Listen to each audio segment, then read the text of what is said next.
नमस्कार मित्रांनो, ठरलं तर मग या मालिकेच्या आजच्या भागात आता सायलीचे दर्शन झालेलं असतं. साक्षात खंडोबारायांनी सायलीला मात्र दृष्टांत आणि संकेत दिलेला आहे, कारण तिच्या प्रश्नाची उत्तर तिला शोधावी लागतील आणि ती सगळी उत्तर तिला लवकरच मिळतील आणि हरवलेले तिचे लहानपणापासूनच सुख आणि नाते तिला सगळं काही मिळतील हे आता सांगितलेलंच ती विचार करत आहे. तेवढ्यात अर्जुन तेथे येतो. अर्जुन विचारतो की काय बायको दर्शन झालं ना, व्यवस्था असतील, निघूयात ना आपण. तेव्हा सायलीच लक्षच नसतं. सायली सारखी आता त्या मूर्तीकडे पाहत असते. अर्जुन सायलीला आता खांद्यावर हात ठेवून विचारतो की काय सायली निघूयात. त्यानंतर आता इकडे घरे मात्र सुभेदारांच्या घरी पूर्णा इथं बेशुद्ध पडलेली असते त्या प्रियाच्या बोलल्याने. तेव्हा सगळेजण खूपच घाबरतात. पूर्णाजीला रूममध्ये घेऊन येतात. पूर्णाजीला उठवतात की पूर्णाजी अगं काय होतं स्मिता. तिचे हात चोळते, तळवे चोळत आहे आणि उठ नको पूर्णाजी. अगं काय झालं तुला. सगळ्यांना पूर्णाजीची काळजी वाटते. नक्की की पूर्णाईला काय झालं आता. कल्पनासुद्धा रडतच म्हणते की पूर्णाई, अहो पूर्णाई उठा. आणि प्रताप मात्र आता अश्विनला फोन करत असतो. अस्मिता म्हणते की डॅड लवकरात लवकर अश्विनला फोन करा प्लीज, फोन करून बघा काय होतं. प्रताप म्हणतो की अगं मी त्यालाच फोन करतोय पण तो फोनच उचलत नाही. त्यानंतर आता अस्मिता म्हणते की आजी अगं उठना. तेवढ्यात मात्र आता प्रतापचा फोन अश्विन उचलतो. प्रताप विचारतो की अश्विन, अरे तू कुठे आहेस. अरे पूर्ण आजीला अजूनपर्यंत शुद्ध नाही आली, आम्हाला खूप टेन्शन आले.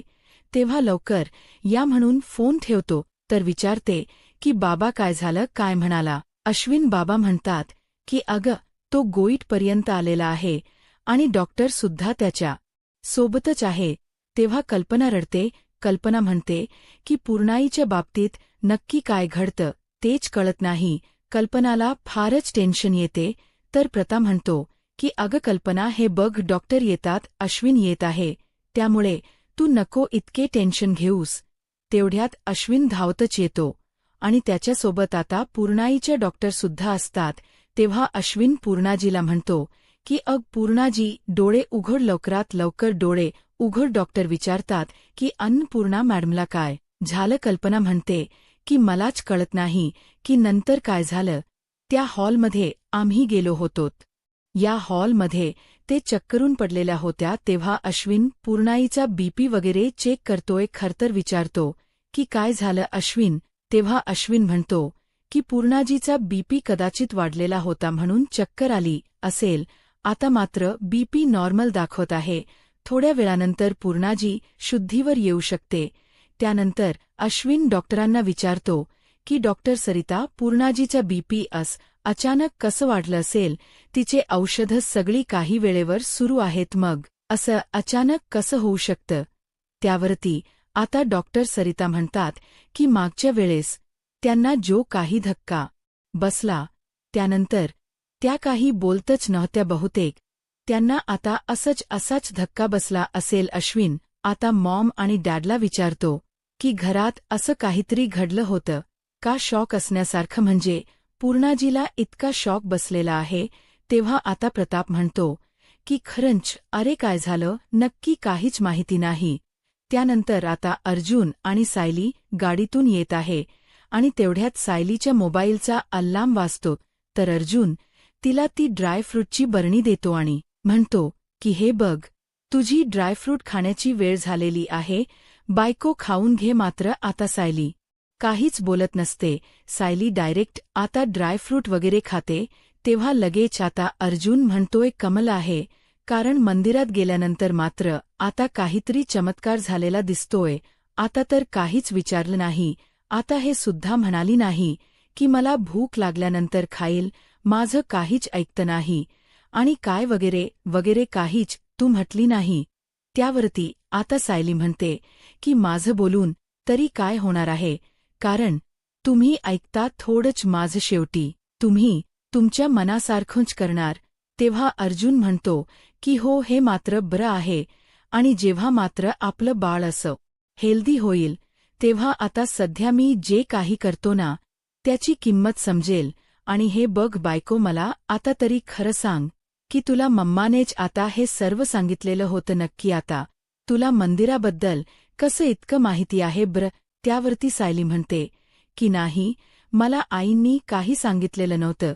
तेव्हा अर्जुन म्हणते की म्हणजे तू लहान असतानी मधुभाऊंच्या सोबत या मंदिरात आली असेल म्हणूनच तुला हे सगळं माहिती आहे?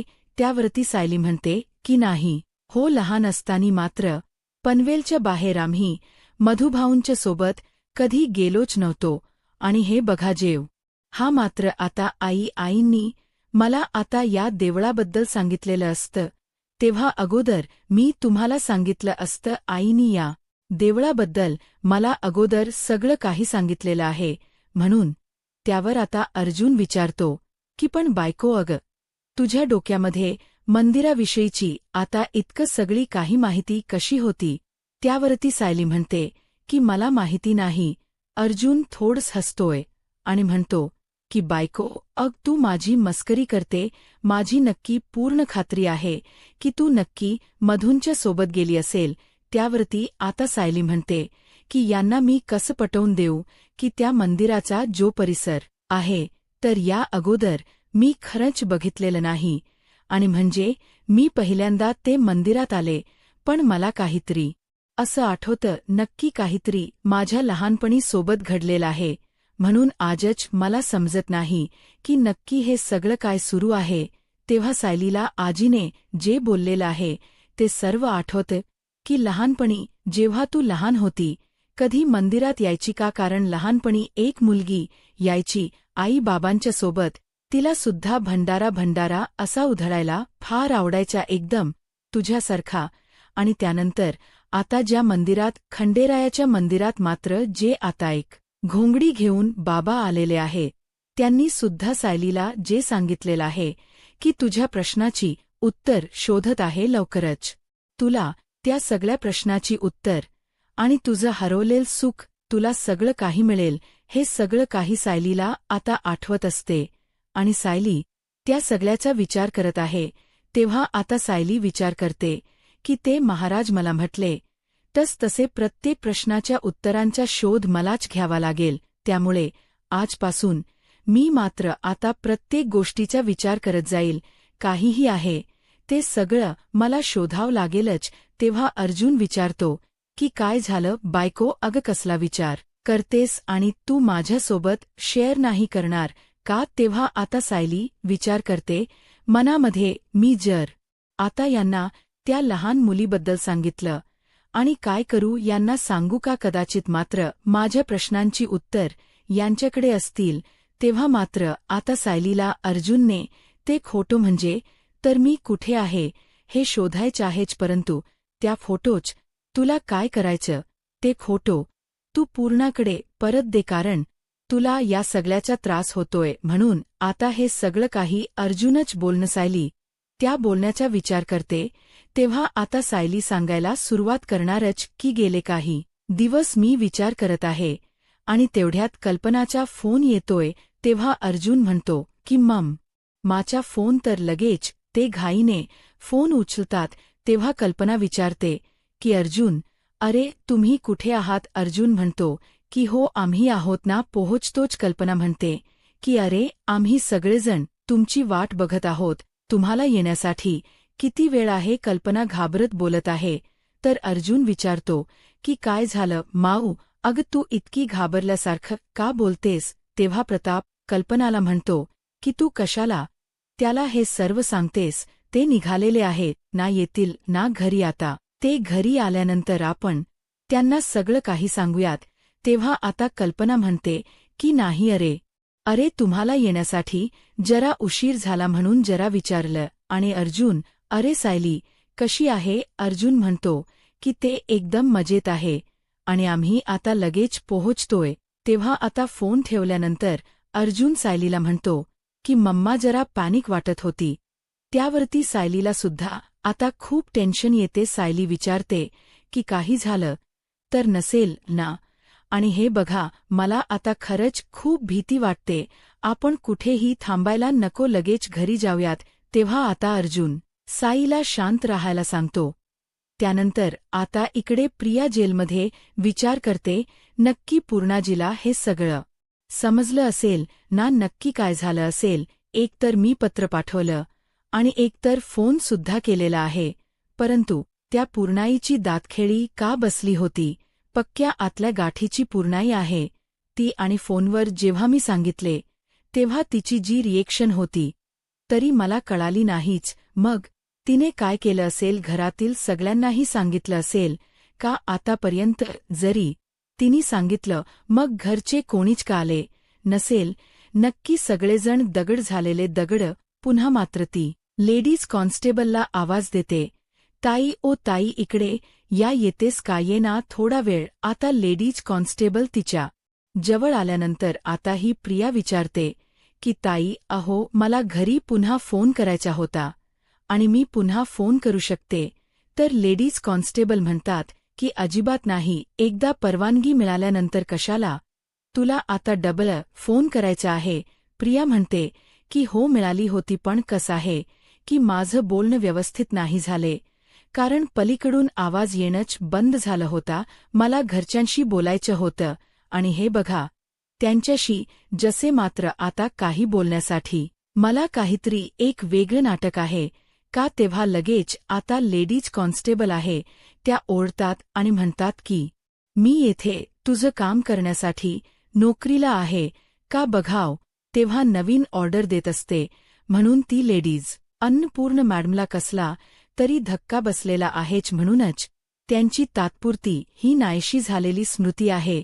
तर ती परत आली तर प्रताप डॉक्टरना विचारतो की म्हणजे पूर्णाई आता पूर्णपणे ब्री झालेली आहे असं समजायचं का. डॉक्टर म्हणतात की हो, आणि हे कधी ना कधी होणारच होतं. कशामुळे हे माहिती नाही, पण त्यांच्या डोक्यात असणार कन्फ्युजन आता पूर्णपणे क्लिअर झालेलं आहे. तेव्हा अस्मिता म्हणते की देवच पावला, कारण या घरामध्ये पूर्णाईला जर काही झालं तर कुणाला काही चैन पडत नसतं. अन्नपूर्णा मॅडम मात्र प्रियाचा खोटो बघता क्षणी खूपच चिडल्या होत्या.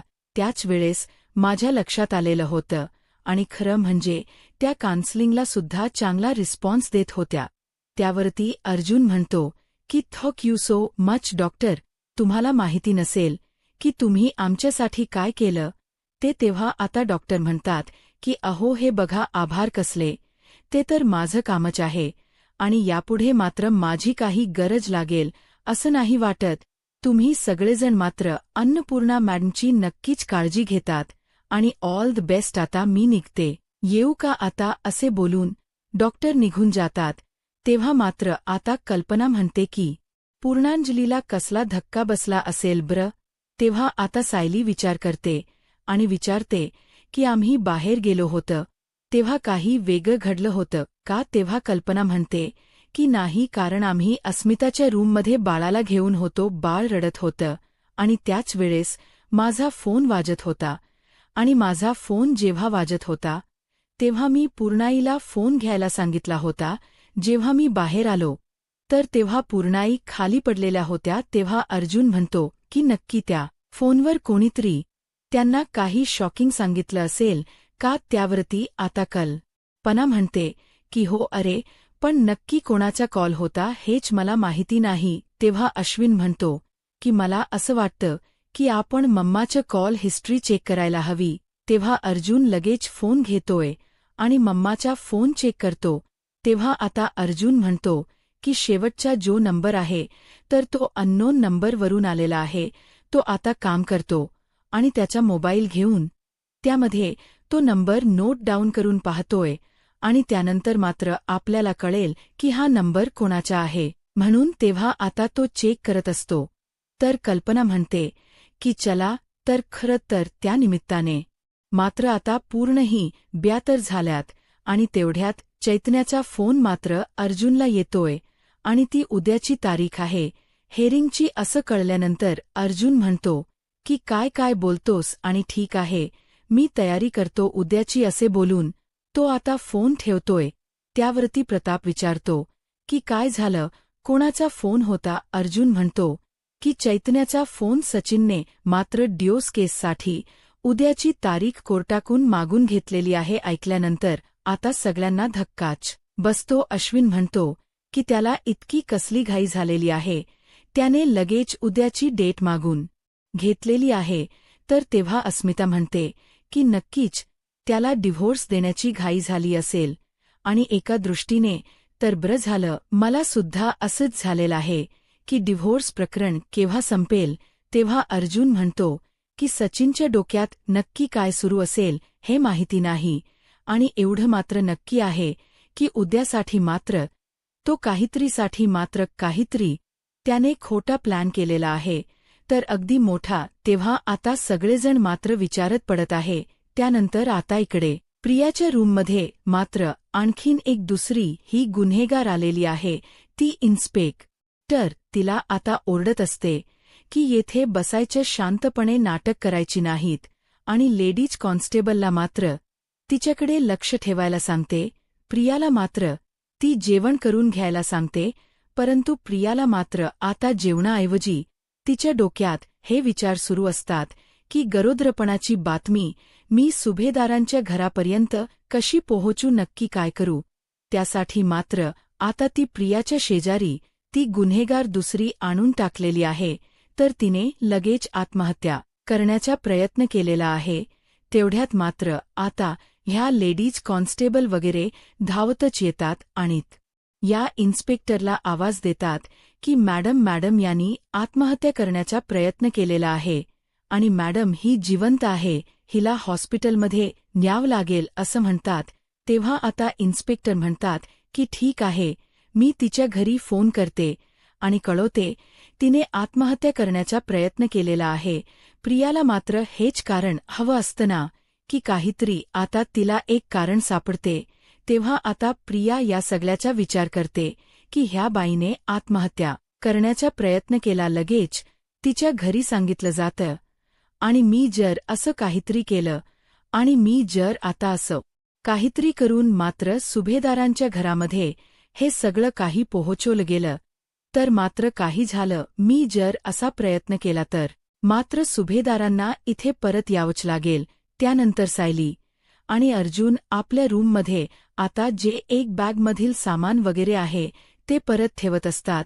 सगळी तयारी करून अर्जुन म्हणत असत की बरं झालं, एका दृष्टीने पूर्णा आजी मात्र बरी झाली नाही, तर तू प्रेग्नेंट असताने ती जर तुला तन्वी समजत राहिली असती तर खूप मोठा अनर्थ झाला असता, आणि त्याचा तुला सुद्धा त्रास झाला असता. परंतु डॉक्टर सरिताने मात्र आता पूर्णाजीला एकदमच ट्रीट केलेला आहे, आणि त्यामुळे मात्रच्या ट्रीटमेंटमुळे लवकरात लवकर ती बरी झाली.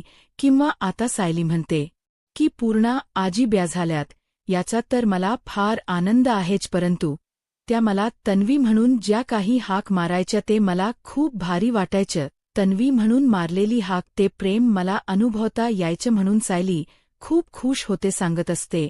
तर अर्जुन म्हणतो की हो अगं, पण पूर्णाजीच बरं होणं हे सुद्धा गरजेचं होतं. सायली म्हणते की हो, अर्थात मला फक्त इतकंच म्हणायचं होतं की मला त्यांच्यासमोर तरवी बनवून अगदी वावरण्यात कोणतंही अगदी दडपण वगैरे काही नव्हतं. अर्जुन म्हणतो की हो का, पण 9 महिन्यांनी जेव्हा तिचं पोट दिसलं असतं तेव्हा पूर्णाजीला काय उत्तर दिलं असतं, पण मी प्रेग्नेंट आहे. तेव्हा सायली हसते आणि सायली म्हणते की हो, जरा गोंधळ उडालाच असता, आणि त्यांच्या बॅग वगैरे आहे तर त्या उचलायच्या राहिलेल्या असतात. तेव्हा सायली बॅग उचलायला जाते. तोच अर्जुन म्हणतो की अगं थांब जड आहे ती बॅग, तू उचलू नकोस. सायली खूप घाबरते आणि म्हणते की अहो काय झालं, का किंचाळ तुम्ही. त्यावरती अर्जुन म्हणतो की अगं काय झालं, तू इतकी जड बॅग उचलतेस. तेव्हा आता सायली म्हणते की अहो ती रिकामी बॅग आहे. अर्जुन म्हणतो काही जरी असली, रिकामी जरी असली, ती भरलेली आहे, ती जड आहे, ती सगळं काही मी ठरवेल, आणि त्यामुळे बस तू. मला माहिती आहे की तू मला इग्नोर करणार आहेस, पण एक गोष्ट, माझं तुझ्याकडे लक्ष आहे, आणि त्या बॅग वगैरे आहे तो सगळं काही कपाटावर ठेवून देतोय. आणि हे बघ बायको, जरा काळजी घे, लक्ष देत ज्या बाळाकडे.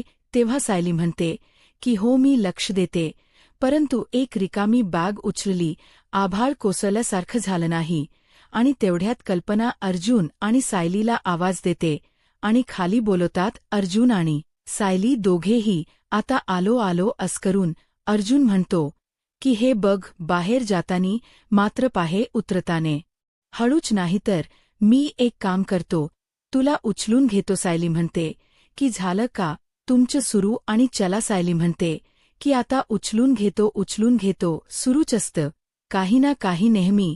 आता पूर्णाई वाट पाहत असते. पूर्णाई विचारते की अर्जुन आणि सायली अजून का आले नसतील, पण तू परत त्यांना हाक मार ब्र.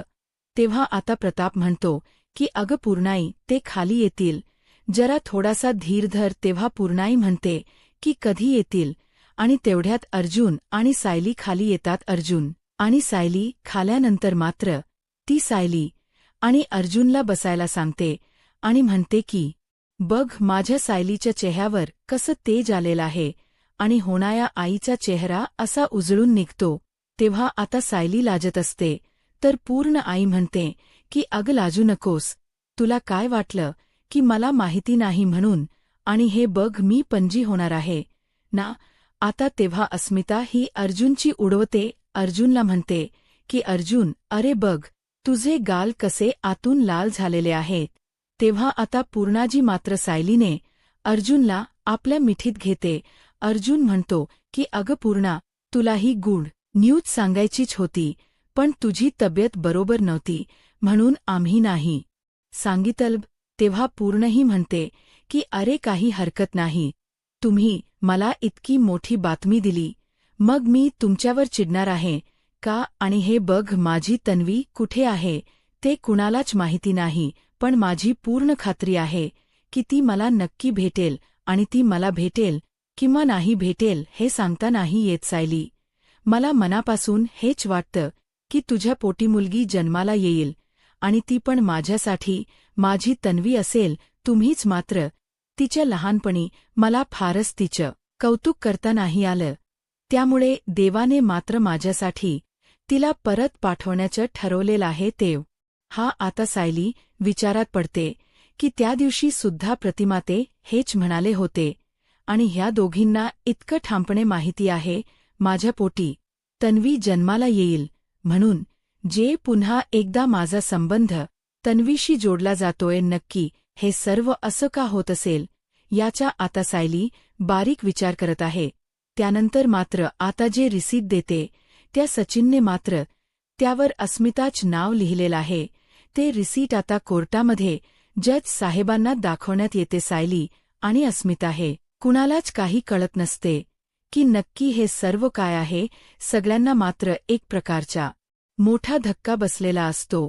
आता पुढे काय होईल हे पाहायला आत्ताच माझा महाराष्ट्र या यूट्यूब चॅनलला सबस्क्राईब करा. धन्यवाद.